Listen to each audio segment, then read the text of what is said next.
list of all the musicians that have passed throughout the years there. I guess we started in the 2000s, if I am correct there. Yeah, and we'll pick up mid 2000s, I think. No, early 2000s. Yeah, I there. don't remember. I'll have to look. But first, we gotta do some music news about this Spotify BS there. You never believe I got an article. Okay, I got an article there. Okay. Oh yeah, let's just dive into that, and then I'm gonna look up like some current stuff, see if there's anything popping. I was looking throughout the day, I didn't see anything, but let me see. But obviously, the main thing is because Ricky Rocket, drummer from Poison, had to say something too. You know? Oh yeah, everybody. So what is this open season on Spotify for some reason? Yeah, it's like come on. I mean, I know. I agree. You know, like come on, give us a break. Keith, you got the Ricky Rocket article? Yes, I got it. All right. Poison's Ricky Rocket sides with Neil Young in Spotify debate. Gotta side with the artist. Science is not opinion. It's been a crazy week for Spotify and rock fans, with various rock and metal musicians weighing in on Neil Young's choice to leave the streaming service over the COVID misinformation peddled by podcaster Joe Rogan.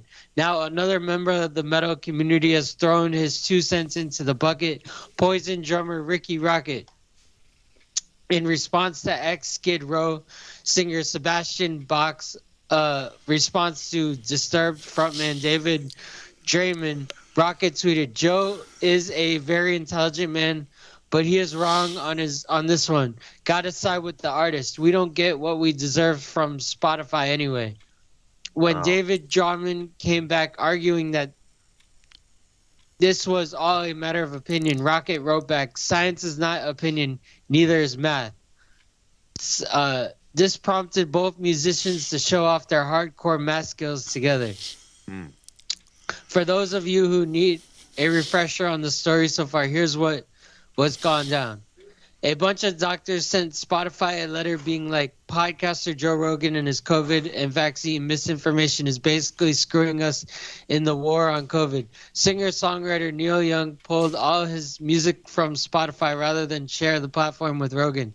This prompted Hatebreed frontman Jamie Josta to blast Young on Twitter, which got him chewed out by former Skid Row singer Sebastian Bach. Wow. Spotify pulled Young's music because they just paid Joe Rogan more money than God for his DMT ramblings. Disturbed frontman David Draymond commanded Spotify, which also go Baz on his case. Folk singer John Mitchell also pulled their music in Joni Mitchell also pulled their music in solidarity with Young. Spotify's market value dropped $4 billion, and their investors are a little edgy about all this controversy. Wow. Spotify decided to add a content advisory to COVID-related materials, which Rogan himself supports. Hopefully, one of the dudes from Bango Tango will chime in with his hella relevant opinion next. Wow. And now you realize, you take a look on either Twitter or Facebook, mostly Facebook, and now the joke is on. Basically, I sent YR one of the examples of this joke here. It's a meme of Nickelback threatening to upload more music unless Spotify gets rid of Joe Rogan there. And plus now, I've been posting something on the Facebook, with all these fictional cartoon bands. Who's next gonna remove their stuff from Spotify? The Banana Splits? Brown. I saw that video of the real quick sidebar because I don't forget.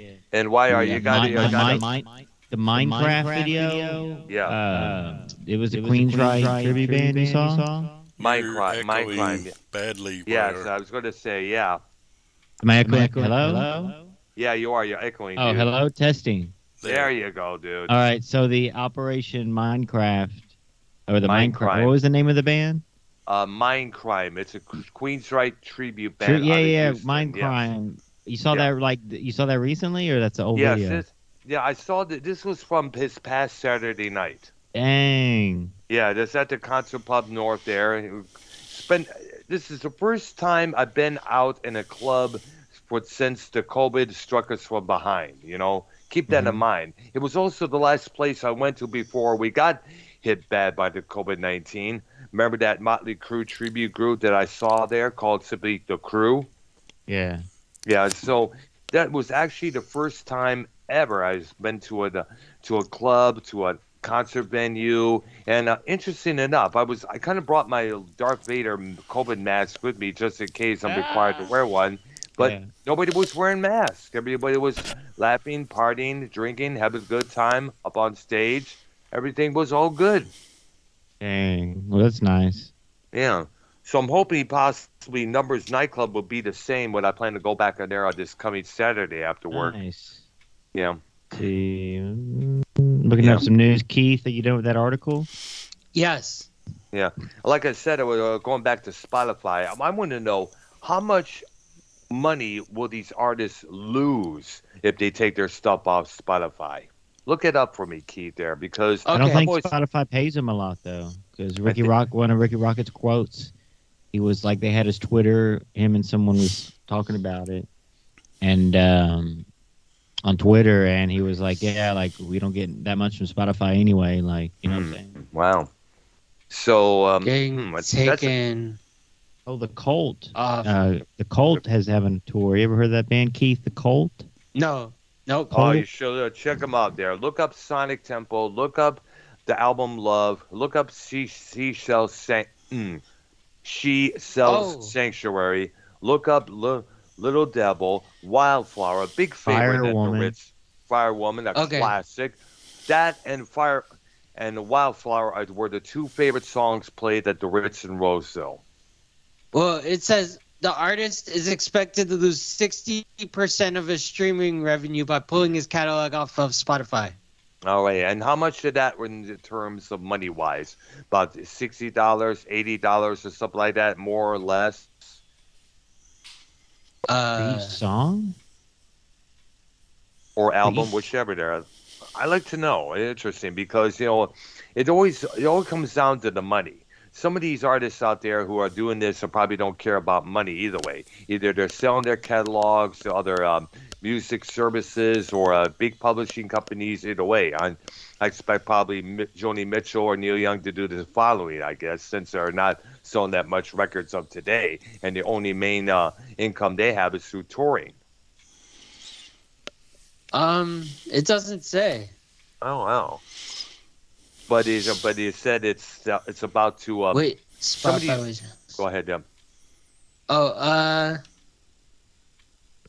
$5 billion to music rights holders in 2020. What were you gonna say? Somebody what? I was gonna say, because I'm thinking, if you do this, since streaming services like Spotify, Amazon, iTunes are the main thing that people go to nowadays instead of the record stores there, unless Barnes & Noble or Walmart, where they have the new releases on vinyl and on some CDs. It kind of makes you wonder how much the artist is going to lose when they remove their shit from Spotify, Okay, it's less than half a cent per stream. Dang, see, it's barely even. Wow. So in other words, they're not going to lose that much dough. No. Right. Oh, wow, that's something there.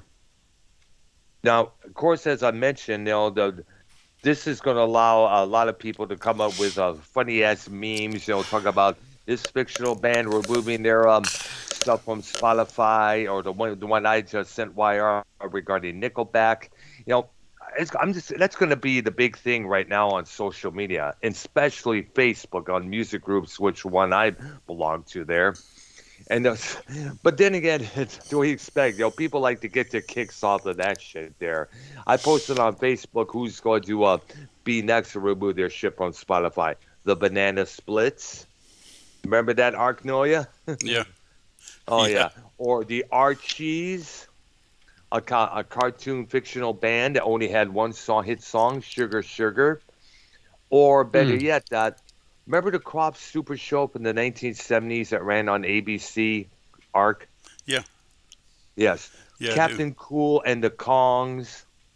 Remember that group there that hosted that show there? Look him up, YR and Keith. Here, see what you think of this one. Kongs. Okay, look King them up on Cool- Google or YouTube. Yeah. Both. Whatever Captain- works for you. Keith has Captain YouTube Cool- Red, so he can look it up quicker, right? Yeah, Go ahead, Keith. exactly. Yeah, Captain Cool, what? Captain Cool with a K and the Kongs with a K is also. Okay, Okay, you will see what I'm talking about. Kongs. Yeah, exactly. This was a put together group by Sid and Marty Krofft, the guys behind H&R Puffin stuff, Lidsville. And I used to watch that show a lot on Saturday mornings because of Dr. Shrinker, Wonderbug, and my favorite, Electro Woman, the Diner Girl there. Oh, yeah. Yeah. Who does? It did the spell check thing. Okay. Oh, yeah. It's always good to do Captain that. But Cool.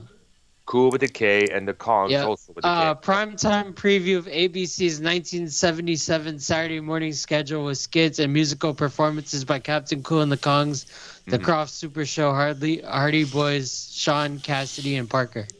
And they also had on that thing there, a Star Wars villain, Darth Vader, was also on that bill.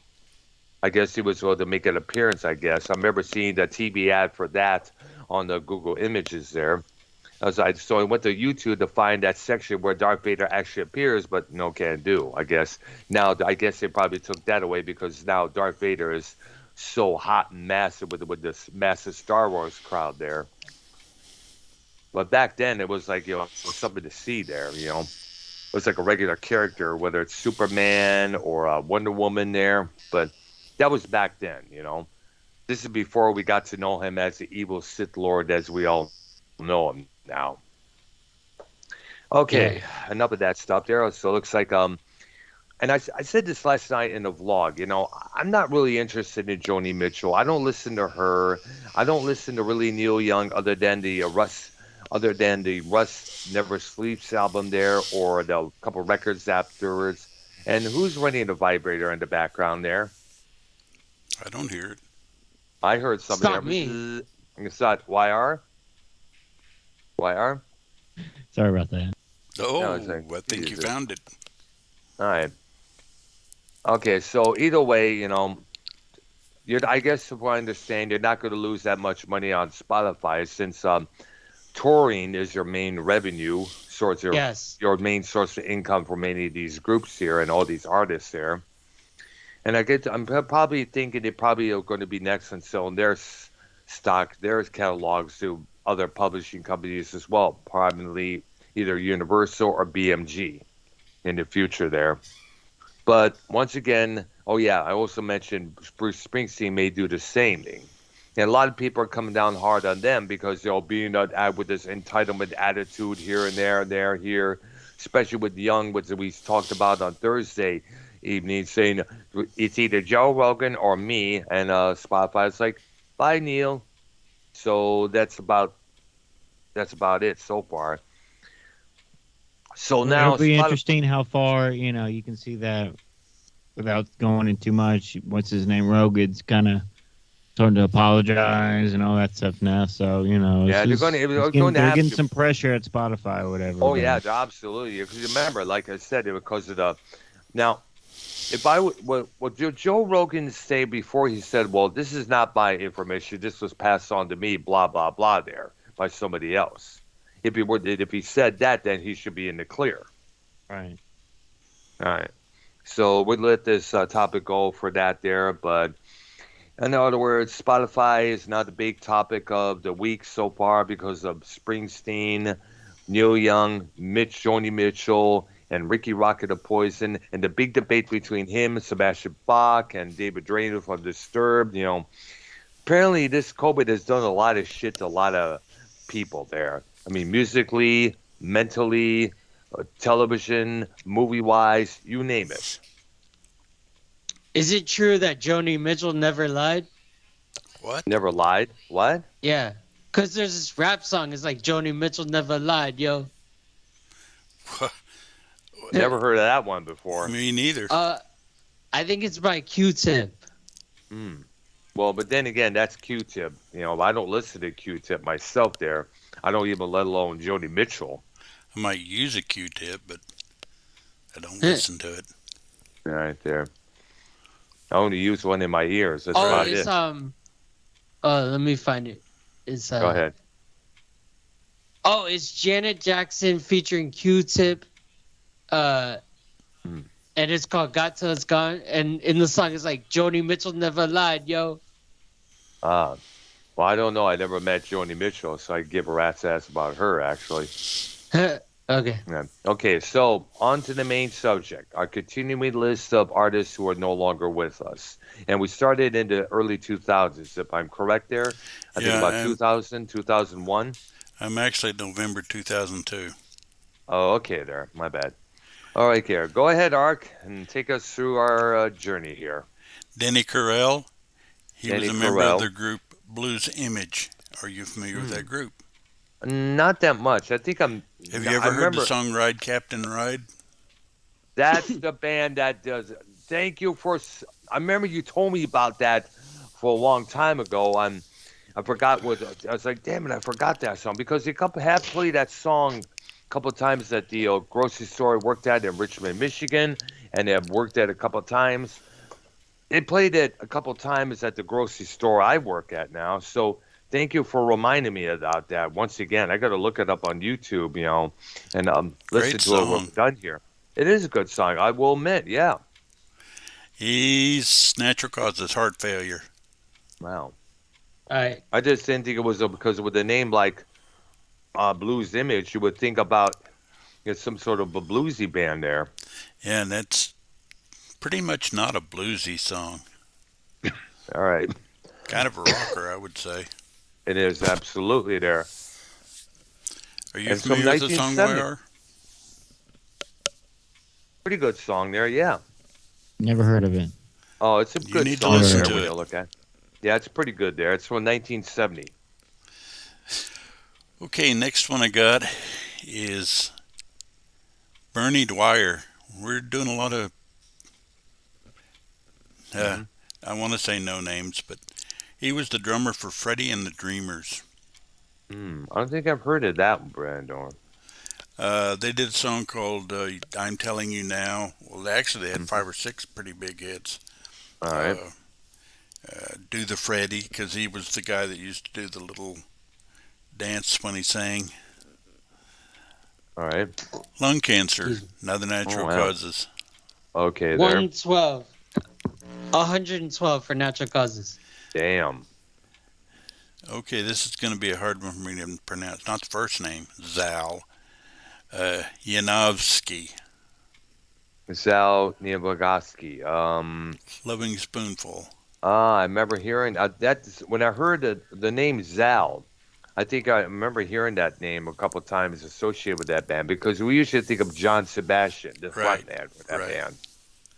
Are you two guys, and I'm talking Keith and Meyer, familiar with the Loving Spoonful? Heard of them. Heard of it. It's like the oldies, Keith. Yeah, it's a Oldies. 60s group. Yeah. Maybe. Do you believe in magic? Somewhere in I the know city. that song. Yeah. Somewhere I know that in the song. city. Yeah, I know somewhere in the city. There yes. you go. Yes. And we also know John Sebastian for his 6 theme o'clock. for what. And let's not forget his solo hit, Welcome Back from Welcome Back Kotter from the 70s there. He did that song. Yeah. Yeah, and Mace redid that song as a rap song. Oh, Of course, great. yeah. No surprise. You okay, Well, Keith? Hopefully Yes. we don't lose Keith during Okay. this broadcast. Right. Natural causes, heart attack. Mm. Boy, Alright. the natural causes are gaining some ground. Yep. All right. I see there. Joe Strummer. From The Clash. Yep. Yes, he was their front man for The Clash for many years from the day one. In fact, he was like, I guess you could say that The Clash were considered the most important band in the punk new wave movement there. They were one of the first groups to mix reggae rhythms into their music there, along with the punk vibes that they were showing out. I mean, we know their songs like London Calling, Train in Vain, stuff like Straight to Hell, Rock to Casbah, Should I Stay or Should I Go, which is the main one they play on the radio nowadays. Why, I don't know, because they have a lot of other good songs like Lost in the Supermarket, Clamp Down. That was another favorite there. Well, basically, it's almost a topic for another show.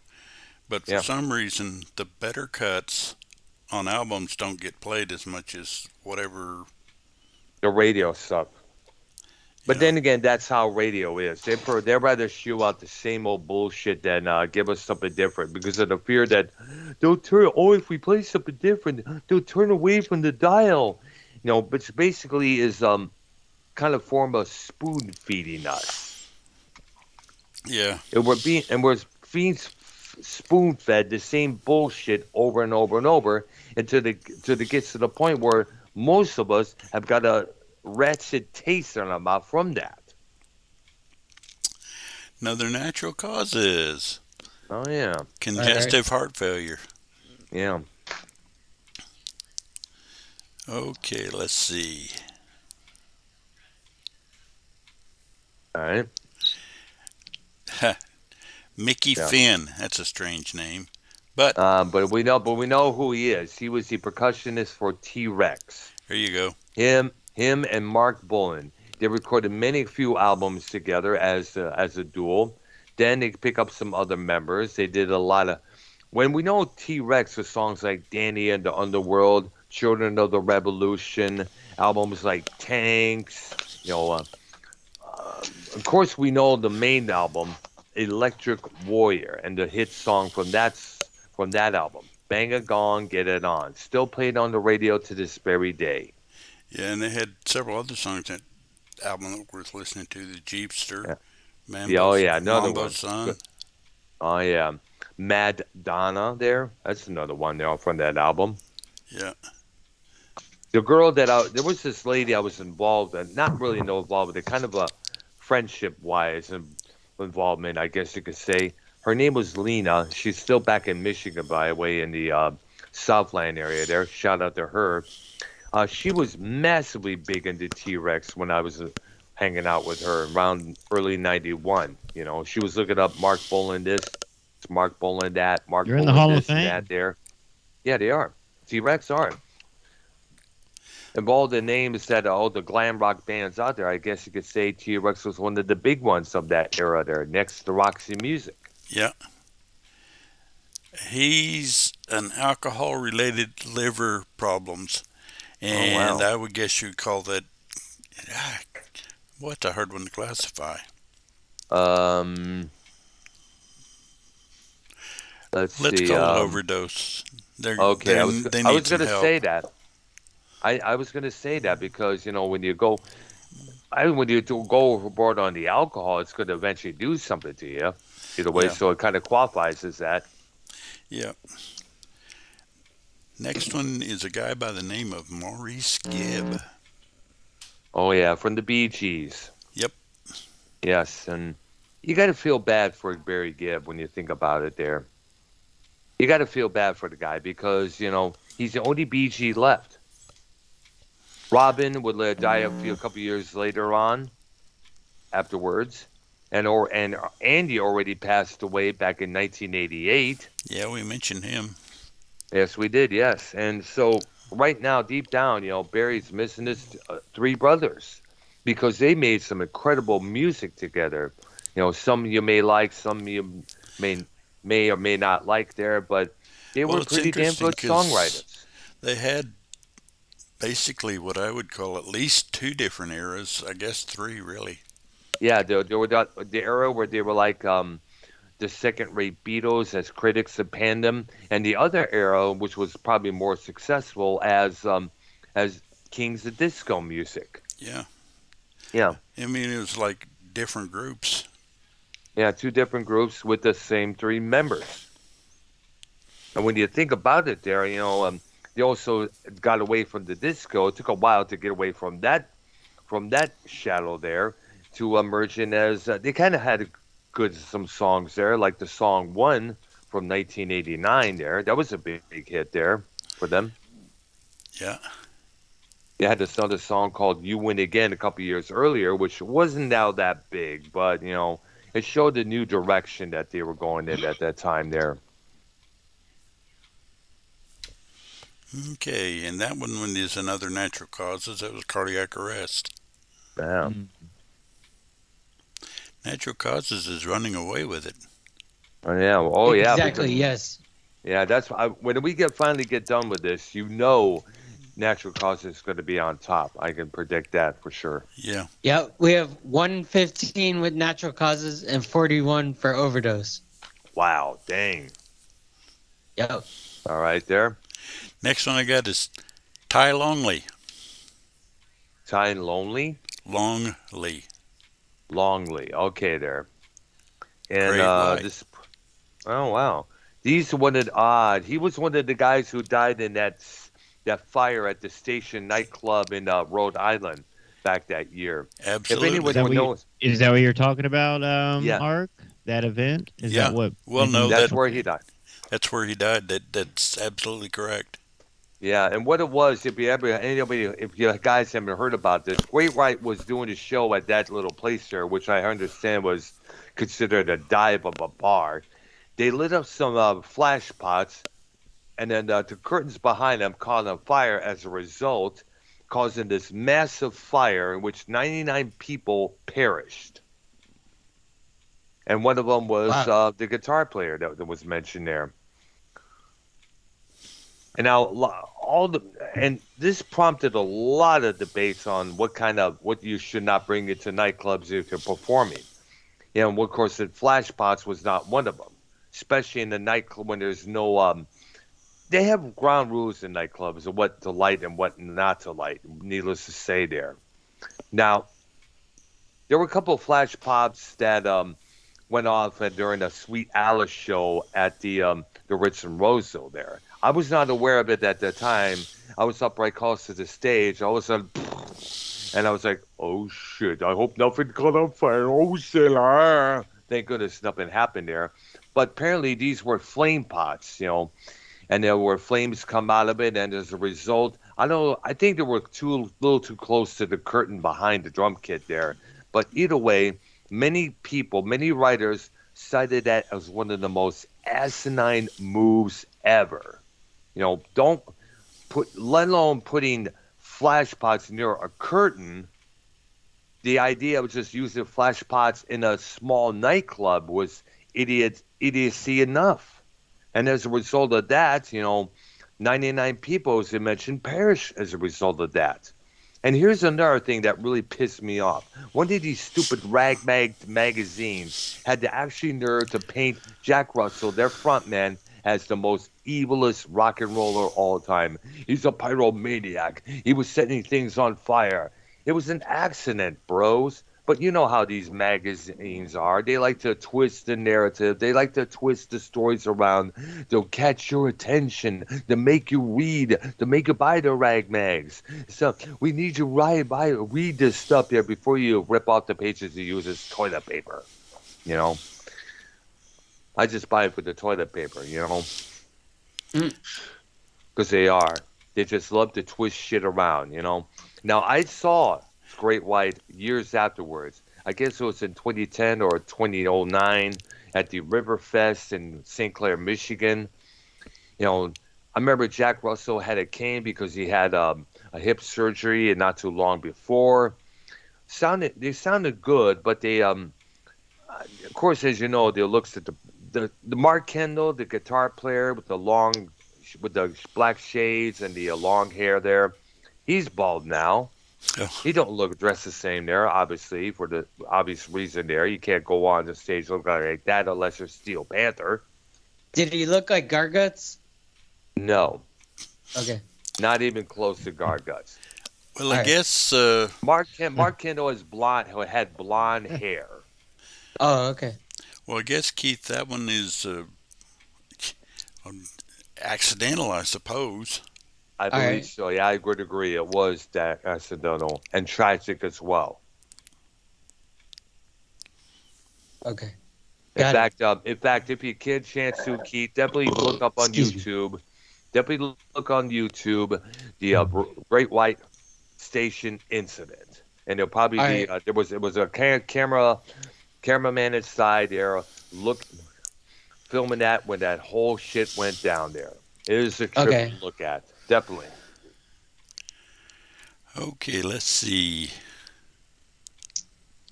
Mhm. Howie Epstein.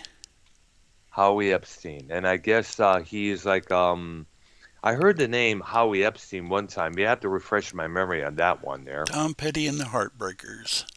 Oh, he was like the bass player, I think it was. Uh, Probably Tom Petty was a guitar player.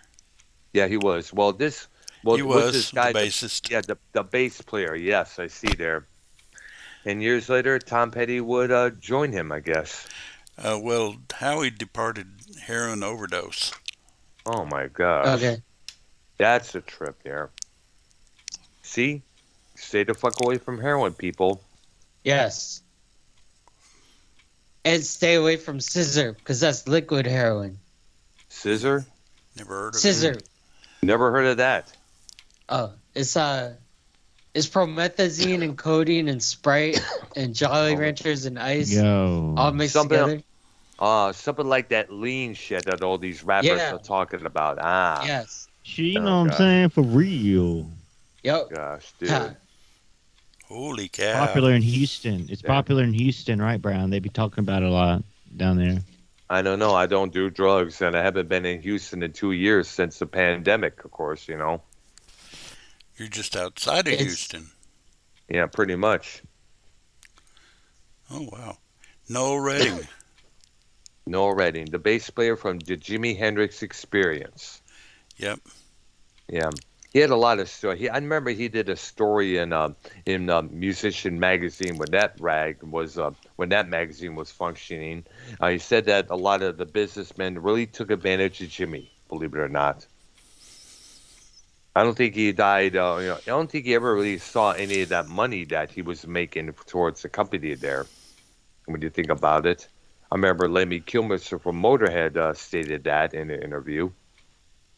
A lot of managers at that time were indeed rip-offs, you know. Yep. I mean, the only ones that really did a lot of justice for the groups were probably Brian Epstein who had managed the Beatles, and Peter Grant, who managed Led Zeppelin. And nobody fucked with Peter Grant. That's for damn sure. There, as Right. big as he was, damn, bro. Mess with him one time, boom. You don't want to mess with him again. Okay, I don't want to read this because it's long, involved, and has a bunch of medical terms in it. All Natural right. causes. All right. I see there. All right. But at least it wasn't bad stuff. Drug overdose. Was it old Yeah. age? No, he was 50-something.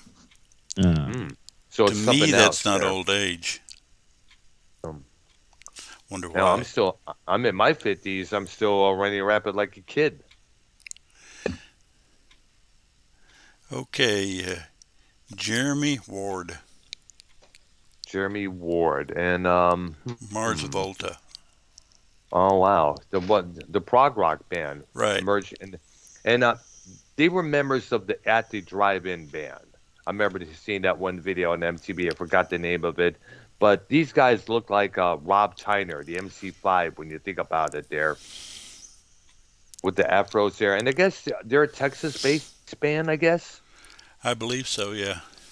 Because I remember hearing a lot Lars Ulrich of Metallica describing the Mars Volta as they were opening for Metallica one time, and Lars stated that and that's the first song they performed was way long, and by the time they got to the second song, I guess it was about 18 minutes later after the first during the first song there.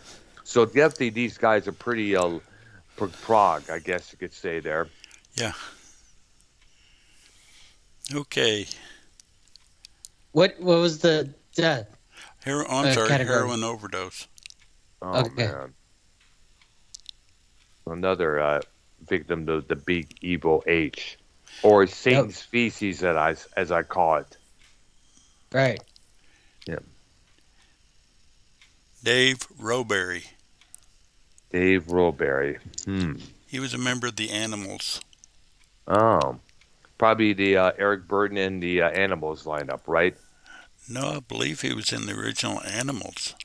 I remember I had to look it up.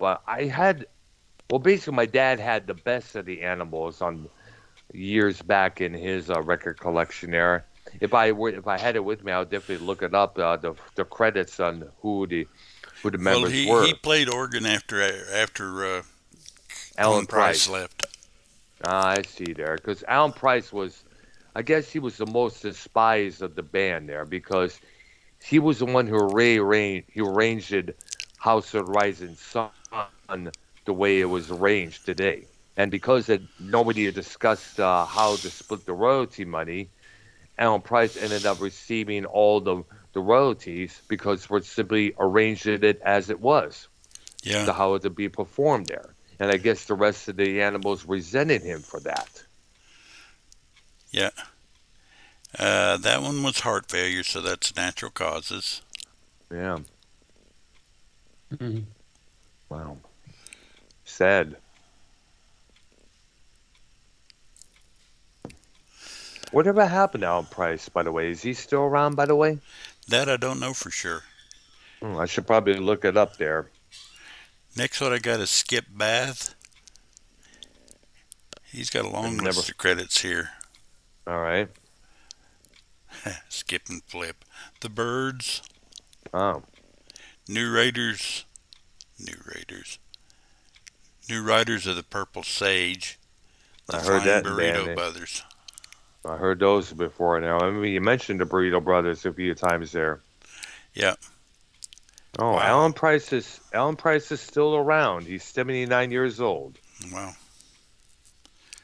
Okay. That one is Complications from Alzheimer's, Natural Causes. Oh, I see there. And he had not reached that. He's 69 when he did that. When he died. Not when he All did right. that. That sounded weird.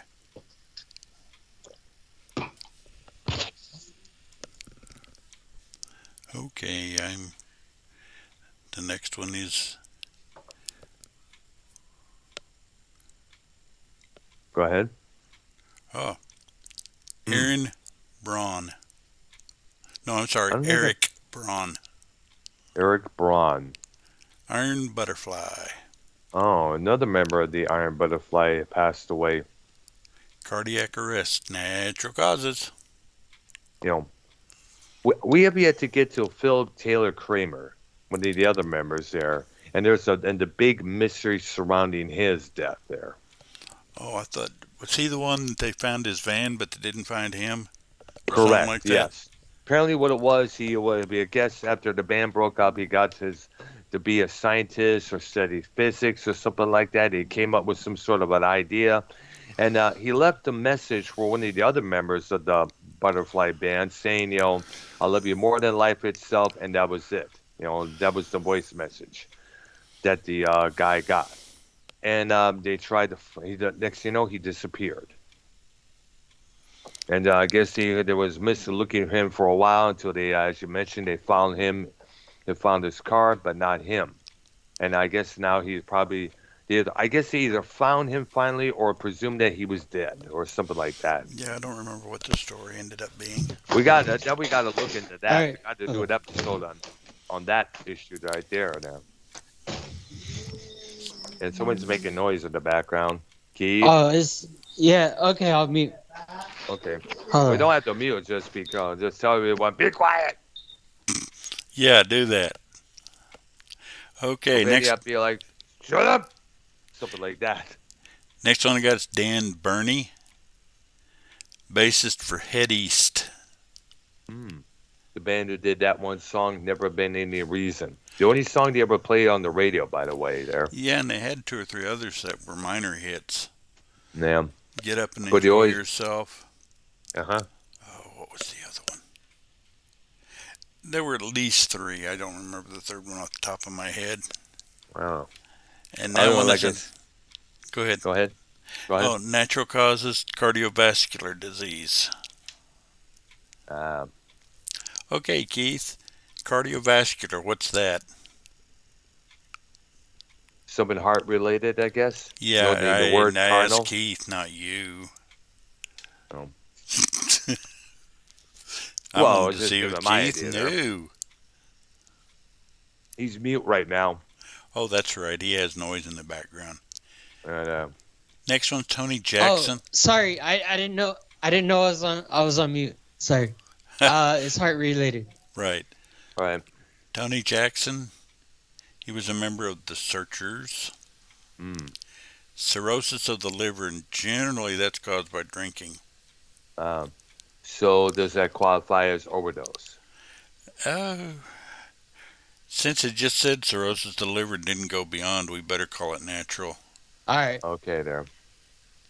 Although I suspect it's alcohol related. Do you know We any should probably put up a list of alcohol-related deaths on there. I would probably say because a lot of these artists have died Well, from yeah, that. but we've already gone through so many that it'd be kind of hard to backtrack. That's We'll true. just There. we'll just have it as natural causes. Okay. All right. And well, I had a thought, but it left. Oh, Searchers. Do you know of any of their material? No, I do not know. Unfortunately, I know we mentioned about a couple times in our garage rock. Brown, yeah, you did. The Searchers. The Searchers. Mid no, to late I don't. 60s, and they had a ton of hits. Yeah. Brown, come on. Here. I never really had any Don't Throw albums Your by the Love Away, Searchers. Needles and Pins. Just in. I heard of the Searchers. I've heard of them, Brown. All right. He's Got Mhm. You. Okay, there. Hold on, I got distracted. That's some stupid kind of bullshit they got this time. Let me try this again. Now, go ahead, guys. It's stupid voicemail. Oh. Warren Zevon. Have we heard of him? Yes, we have Werewolves in London. One of his big hits there. We all know him. Shit. He had his last studio album had featured many guests, including Bruce Springsteen and a few others there. He knew this was going to be his last album because he was already diagnosed with that fatal condition there, which name I forgot. Mesothelioma. Yeah. And he was considered one of the guys who put a lot of sarcastic humor to his music there. Yeah. There was one really big one. I'm trying to remember the name of it. Well, besides Werewolves of London. Yeah. Which Kid Rock sampled for his, along with Sweet Home Alabama, for that one song called All Summer Long, which I remember which I heard continuously on the radio there, unfortunately. It's a still good song, though, Brown. Come on. You don't like? No, I don't like Kid Rock. I'm sorry. Do not like Kid Rock. I never liked Kid Rock when he was a rapper either. Me and Brown. That's me and Keith's one of our favorites, right, Keith? Big Kid Rock guys. Oh, and that's a natural causes, Keith. Yes, it's he has one of our favorite songs. Don't Tell Me How to Live. I don't think I heard that one. It's brand new. Oh, I mean, it came out like a couple of months ago. all right. A new song, We the People, Keith. Remember that one? Yes. That came out like a month ago. Okay, before this turns into a Kid Rock show. Johnny Cash. Oh my gosh, the Man in Black, the icon, respected by many others. What a guy! Snoop Dogg even said that Johnny Cash is a bad motherfucker. Even did somebody like a country rap tune there in homage to Johnny Cash there. And we all know the songs he did: "Boy Named Sue," "I Walk the Line," Ring of Fire. Ring of Fire, another classic there. His version of "Hurt" from the Nine Inch Nails cover, which, by the way, was outstanding. Even Trent Reznor said, "It's no longer my song, it's Johnny Cash's." The way he did it so well. He did his version of Rusty Cage with Tom Petty and the Heartbreakers. Do you all know Rusty Cage, the Soundgarden tune there? Johnny Cash's style, of course, there. He was one of the most respected low baritone singers of all time, and he was also good as a rapper. Listen to how he performed "A Boy Named Sue" and how well that was done. And who cannot forget the Johnny Cash TV show that aired on CBS in the 70s there. He was also a member of the Highwaymen, a four-man project featuring him, Chris Christopherson, Willie Nelson, and I guess Waylon Jennings, if I'm correct. Sounds right. Yeah. They released a couple albums. Is Johnny Cash dead? Yes, Yes, we he just died talked about that. Yeah, 2003. All right. Next to Complications John from Ritter. diabetes. Wow. Okay. So, what are you, 71? Wow. That's natural causes.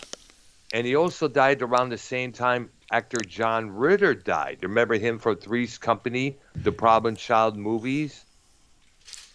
He did a TV movie which he starred as a Vietnam veteran with a diagnosed with Agent Orange.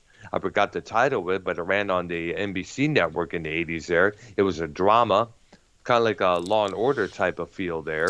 Well, it's interesting because John Ritter was probably one of the best comedic actors that was a natural, but yet he could do other things. Yeah, it's true there. I mean, remember Bill Murray did a movie called The Razor's Edge that came out after Ghostbusters and was billed as his first serious role. Jim Carrey did the same thing with a suspense movie called The Number 24, I think it was called. Yes. But those movies, I know, but those didn't really do that well because people see them as comic actors, I guess. Yeah.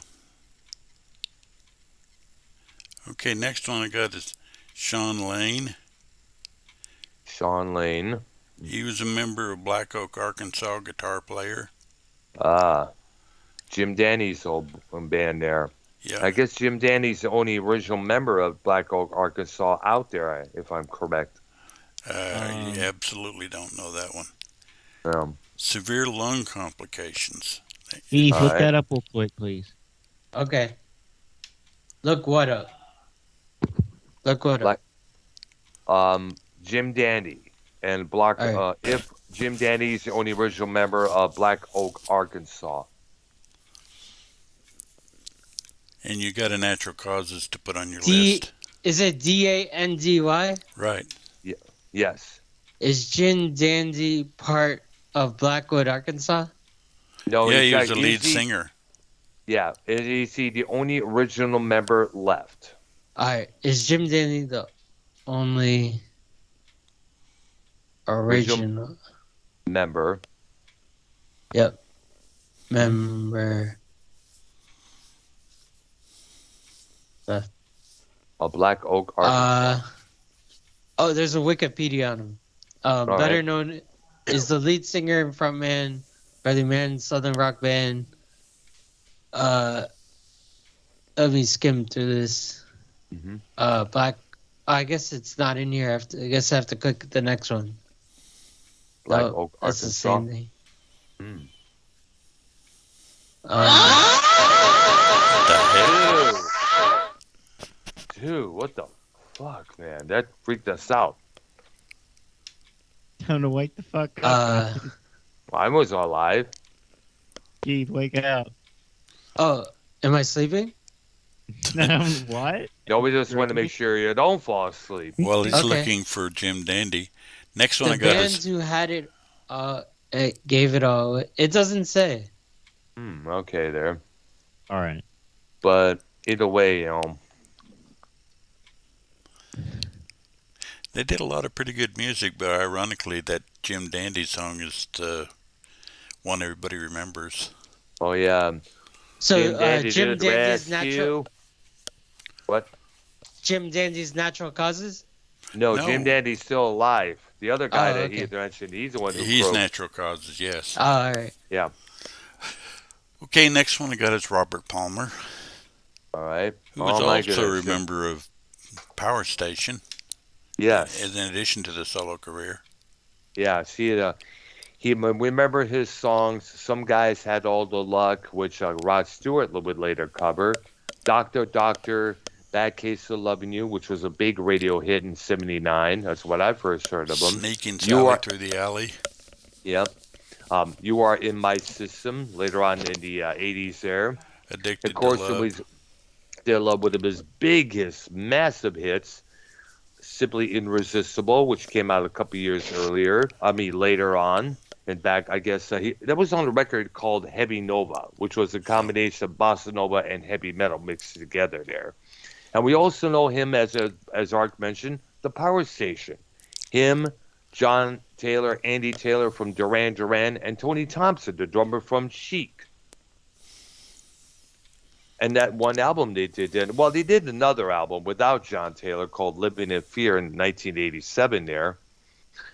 And fortunately, Robert Palmer. And there was this one song called Takes Every Kind of People, I guess it was called there. I remember hearing that a couple of times at the resale shop at back in Roseville, Michigan there.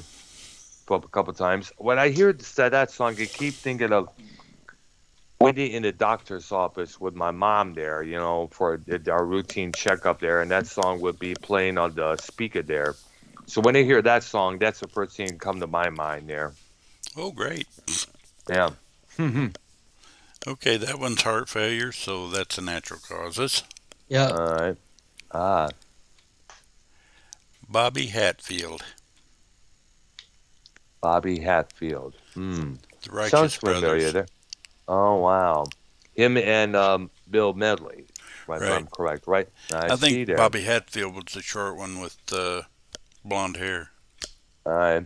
Think Bill so. Melody, because Bill Melody was a tall dude there. Yeah, and I believe, their biggest hit was "You've Lost That Loving Feeling." But Yeah. they had quite a But this- few. And Bobby Hatfield did one with Wait a minute. Jennifer You- Warnes. Go No, ahead. that was Bill Melody. Oh, yeah, that's right. Yeah, I had the time of my life from the movie Dirty Dancing back in '87. Yeah. And the other hit song they had, the Righteous Brothers had, was "You're My Hearts and My Soul" inspiration there. Well, in the one that was in Ghost, what the heck was the name of that song? Unchained Melody. That's the one there. That was a big hit for there. That song received massive amounts of replay on the radio thanks to that movie there. Yeah. Yeah. Heart attack caused by cocaine overdose. So we will call that overdose. I see there.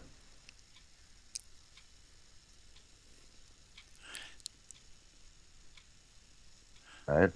Tony Thompson, another power station guy. The drummer, Yeah. as we mentioned, was most of the drummer for Chic, the disco band with Nile Rodgers and the late do it Bernard later? Edwards. Okay. Sorry. All right. Renal Tony cell Thom- carcinoma. I have no idea what that is, but that's natural causes. All right there. And let's not forget, Tony Thompson, along with Phil Collins, took over, was both the drummers for the Led Zeppelin reunion at Live Aid back in 1985. And I Yeah. guess all the members, his buddies, are like, dude, you got to play with Led Zeppelin. Yay! Yeah. If I were to meet Jimmy Page or Robert Plant right now, I would be like, yeah, I'd be the same thing. Yeah, baby, I could die and I would not even care. I got to meet someone I appreciate, whether it's the Beatles, the Zebs, Sabbath, you name it. If they gave you the Pink choice, Floyd. if they gave you the choice and were like, you only can get an autograph or take a picture, what would you have to choose? Take a picture nowadays. So that's the thing now people do on social media nowadays. They Yeah. take a picture.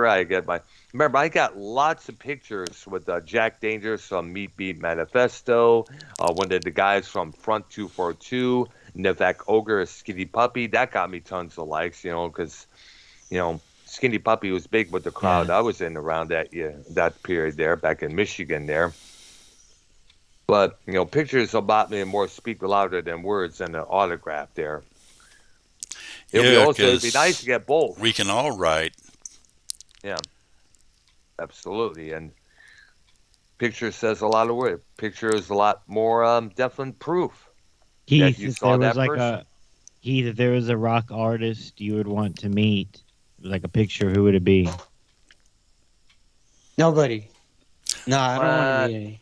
Oh gosh. What about rapper? I guess Drake. Oh, Okay. right. His aspirations are low.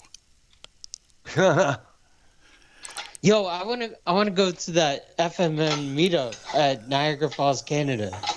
FMM. Oh wow. Somebody's doing dishes. I'm putting away the clean dishes. Oh okay. I see Well, there. you're doing dishes. Real Yeah. great. Mm. Real fucking great. Come on. Jan Berry.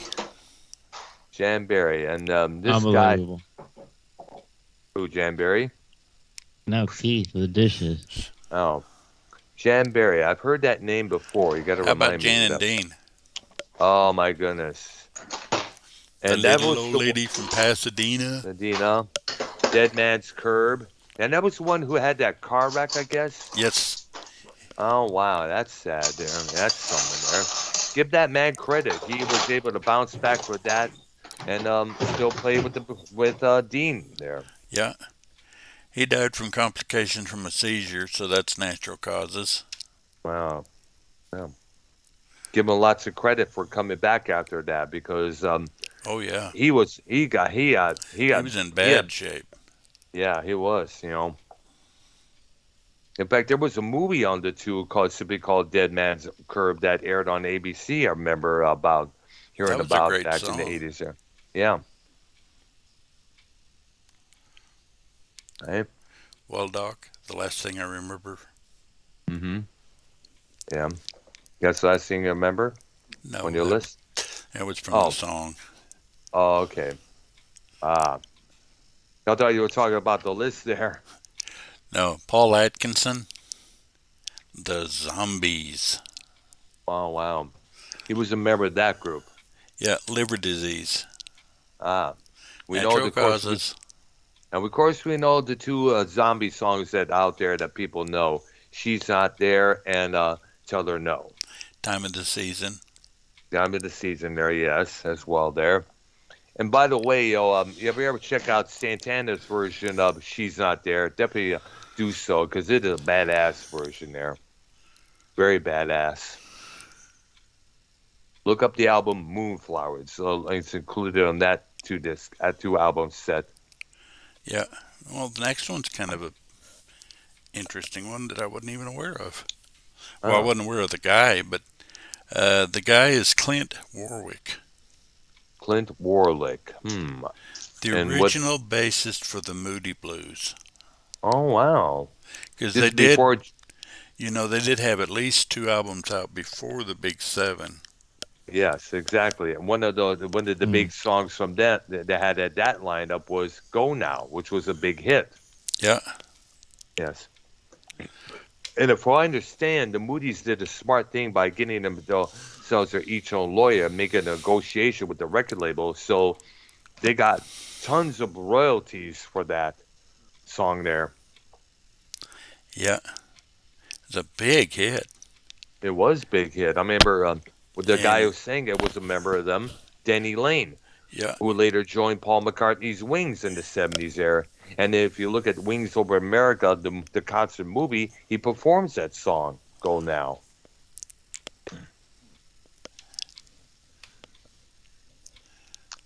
All right. Okay, sorry about that. I lost track of Okay, there. me. All right. It'll come back. All right. What was that? Natural causes? Yes. Okay. Okay, there. I'm still looking. You guys can talk about something. Okay. Keith. Yes. Brown. Yeah, with yeah. That. Who else were open for that? Minecraft. There was on. I'm not too sure. Mindcrime. I Yeah, walked in. Mindcrime. I was able to. I got in there when the just got on stage there. So Yeah, for remember, free. It was free, or you had to pay. I had to pay. It was about $15. So, Silent Lucidity. That was their first song or their last song they played. No, it was the middle of the set there. Their Okay. I think the last, I don't remember the last song they did, but um I think the last song they did was Jet City Woman. And that singer was pretty good. It was good, yeah. I You remember know? because I posted the two videos from that performance on my channel there. I figured, let's upload them both there. Fuck it. Nope. Now, did it real quick? Did you look up the touring for the next? Queens, right? Nah, for who's going to be at that wherever you saw that at? Like, is there going to be any other Concert pub? tributes that you're going to No, I check should out? probably. Yeah. Well, I should probably check out sometime this week there because I'm not going anywhere this whole week until Saturday. That what I would be probably should cool. do? Like if you did that every weekend, like for the content, and like we can discuss it on the show and stuff. You know what I'm saying? I know. Well, I always do. Well, I did get a lot of performances from both Numbers and the concert pub there. I remember there was a Black Dog, a tribute to Led Zeppelin. I did uploaded their version of Heartbreaker on my channel. Remember I also uploaded Iron Maiden doing the Trooper from the Cynthia Woods Pavilion Amphitheater, and I also uploaded the Crew doing Piece of Your Action before from a couple years ago there. Yeah. I wonder if they're going to be coming back soon. All right. Okay, next one I got is Rick James. Oh my goodness, one of the funk pioneers. Yeah. I'm Rick James, bitch. That was a big joke. That was a big joke around earlier, a couple years earlier, thanks to that Dave Chappelle skit on his old show there. Yes. Yeah. And we know his songs. We know the big one, Super Freak, but there were other songs like, Fire and Desire, which he did with Tina Marie, who also left this planet a couple years later on. Busting Out of L7, Flag. He had an album out in the 80s. I guess you could say his popularity kind of died out thanks to Michael Jackson and Prince allegedly stealing his thunder. I guess all the drugs that he was doing around that time kind of like led to that as fall. You remember back in around, I guess it was 1991, him and his wife at the time were sentenced to a couple years in prison for apparently holding this girl captive and doing all sorts of insane shit to her, burning her with burns here and the left on her body there, Yeah. I guess he served a couple years in prison, got out, they got clean. And I guess, from what I understand, his wife, Tanya, I think her name was, would eventually leave him for a while because apparently Rick James got back on the drugs. If I'm correct there. And oddly, he died of heart stuff. Heart related. Right. So it's cardiac arrest, something like that there. So I guess natural causes because it doesn't mention anything else. All right there. Next one I got is Laura Branigan. Oh, we know her, the song Gloria from 1982. Yeah. I guess it was a big favorite in the gay clubs there for what I remember hearing a couple times. She also had that big one, Self-Control. And she also had, Solitaire, which was another. She was mostly a mainstream soft rock artist when you think about it there. Right. And sad because she had a very damn good, powerful voice. Yeah. Cerebral aneurysm. So we're talking natural causes. All right there. Okay, next one I got is Carl Wayne. He was a member of a group called The Move. Roy Wood's band. This actually, Sue, to really rephrase that, this was the band that both Roy Wood and Jeff Lynne and Bev Bevan would create the Electric Light Orchestra from. Yeah, because Roy Wood was a member of ELO. Yeah, the first album. The album No Answer. In fact, if you have anybody who has any copies of that album, in England it was originally called Electric Light Orchestra, but here in the States it was titled No Answer for some dumb reason. I don't know I guess the record said, "What's the name of the album?" And the person replied, "No answer." And I guess they figured, "Oh, that must be the title." It wasn't supposed to be, but either way, there it was entitled "No Answer." And That's got some good stuff on it. good, 10538 Overture is good. yeah, good and badass song on that album there. The rest of mostly is stuff in the vein of Eleanor Rigby. Either way, I remember I played it one time at my previous job, and one of the cooks is like, "That sounds like Eleanor Rigby when you think about it." There, well, it kind of had that feel to it when you think about it. It was one of the first emergence of an actual rock band with an actual orchestra backing up on all the songs there. Yeah. Yeah. Okay. Gee, I should have been busy looking for the next one, All right. but Okay. I wasn't That's busy. That's understandable. Oh, Louis Mhm. Satterfield. He's a member of Earth, Wind, and Fire. Um. He's a question mark, unknown. Um. All right. What about Maurice White? He died in the 2000s. I'm correct as well there, I guess. Well, if I don't skip him accidentally, we'll hopefully get to him. All right there. Because he was like, so I guess it's Philip Bailey and some of the original members. So are still forging ahead, I guess. Did I give you the Carl Wilson? Carl Wilson. No, Yes, I mean I think you the did. cause of death. Oh, so the Beach Boys. I No, think no, you. no, Did, no, no. I don't know. The guy Carl we just Wilson. talked about, remember the move. Oh, I am. Esophageal No. cancer, so he's in Mm. natural causes. All right, there.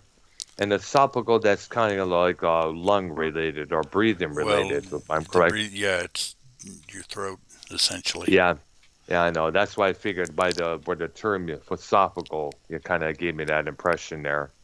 Okay, next one I got is Bruce Palmer, a Bruce member of Palmer, Buffalo Springfield. um, the band that had Stephen Stills and Neil Young in their lineup there. And Richie Furay. And also, by the way, here's something that you may not know. Neil Young was the one with the band with Rick James. Yeah, I've heard that. I don't remember the band or anything about it, but I have heard I'm looking that. it up right now. Now, as you mentioned, I'm going to look it up right now, dudes. Okay, and for Definitely. Keith, that's heart attack, so natural causes. Okay. All right. All right. And you're looking something up. All right. As well, there, got to see what kind of band information, because this is, if we were, I should probably find a photo, put it in the Skype chat here or there. Go ahead. Well, you're still looking something up, right? Yeah, go Oh, ahead, wow. but don't worry about me. Terry Right. Knight. Terry Knight, the manager who was the manager for the Grand Funk Railroad, the Pride of Flint, Michigan. And he started a group called Terry Knight and the Pack. Yes, I remember seeing that album there, and one of the members was Don Felder, the drummer for Grand Funk Railroad. Don Felder? Yeah, Don Felder. Oh, that's right, that's right, No, that's you mean, Don Brewer. My bad. Duh. Yeah, I was Don going to say Felder's Don with the Felder was Eagles. the Eagles. Yeah, I was saying, like, what the fuck were you thinking, Earl? What the fuck? Okay, he was 61, but he was murdered by stabbing. Oh wow. Nice. I guess Well, I guess what I understand, he was, somebody must have been after him for because what I understand, Grand Funk Railroad took Knight to court because they were not receiving their fair share of royalties. Apparently, Terry Knight was ripping them off left and right there. Yep. In fact, a lot of 70s artists were getting ripped off by the ass there, by their managements and promoters there. I mean, look at Ted Nugent, Bruce Springsteen, the band Boston, Peter Frampton. They were getting ripped off by their management left and right. Even Ted Nugent. They took most of the Ted Nugent's royalties and invested in all these investments, which went belly under, which went under massively, including mink farms, believe it or not. Wiped Nugent out, flat ass broke. Okay.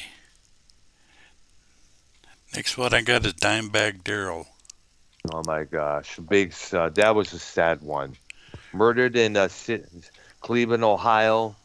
Him Murdered and by his band. gunshot.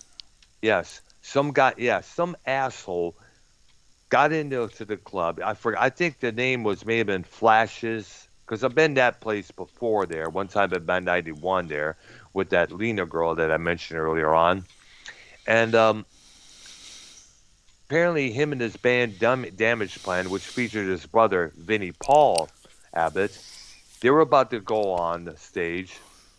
They had released an album called Newfound Power. They just released that release. They were going to go ahead on stage, and all of a sudden, bam, bam, bam, a couple of shots fired. And people thought it was actually part of the show there. I thought it was an introduction there, because you know how bands like to play these little recorded introductions there. Right. And apparently, people found out that Dimebag was shot dead. They took him to the hospital while poor Vinny was waiting in tears to see how his younger brother was doing there, and that's when he found out he didn't make it. And the guy who shot him, he ended up getting shot dead by an off-duty security guard. And apparently, if I understand, the guy who did this was one of those psychotic, obsessed fans, and apparently I don't know if it was true or not, but according to one related story to this, the fan shouted out, "You broke up Pantera! Bam, bam, bam!" That's definite obsession. Exactly. And for the record, Phil Osamo kind of broke up Pantera with his drug addiction. Remember, he was addicted to heroin for a long while now because of his bad back. He had all this back issues there, and instead of getting the surgery taken care of right away, he's basically self-medicated, which is a bad thing to do because we all see that leads to severe addiction. Yeah, it's. Did you ever see Pantera live? No, I haven't, but I've seen many footages of. Actually, I wish I would have seen them. I wanted to. Me and my girl Nancy at that time, I was making a suggestion to her we go see Black Sabbath with Pantera at the Palace at Auburn Hills. Oh God! In Michigan. That's the one around I went 1999. Really? Yeah. Wow. In Dallas. Oh, yeah. They had Ozzy. I mean, it was. Well, Phenomenal. I basically went to see Black Sabbath, but Pantera opened for them, and so did Incubus. Ah. But by the time we got there, we had missed Incubus. What year was that? It was around 1999. Yeah, I was going to say that's about right. 1999, 2000, somewhere in that range. Yeah. Bill Ward and everything. Yep, absolutely. Yeah, it was Black Sabbath, but I went with a friend and the Black Sabbath. I went with a friend to see that one. Absolutely. So you consider yourself lucky there, Ark. Yeah. I only got to see Black Sabbath one time actually, back in 1983 when they had Ian Gillan as their frontman and Bed Bavan from ELO as their fill-in drummer at the time. Yeah. Damn. Well, since this ended 2004 with Dimebag, yeah, we've been on about an hour and a half. Stillness there, yeah, about close to 90 minutes. So I'm thinking, unless we got something else, this is a good spot. All right, there to call it a night for now. Now, YR, I was thinking about this, I was thinking about possibly sometime, we should probably, you and I should probably do a drama show focusing on drama outside of this community. I already did this couple of episodes with Minnesota Vikings and about this, but since we're not doing shows no more, I figured we could probably, you and I and Keith could probably do something. Now, with this, we definitely like to do that. We'll definitely look up some research. I was hoping to do an episode about the downfalls of the porn industry, knowing the situation with Peter North's ex-wife, accusing him of sexual assault. Talking about Peter North's ex-wife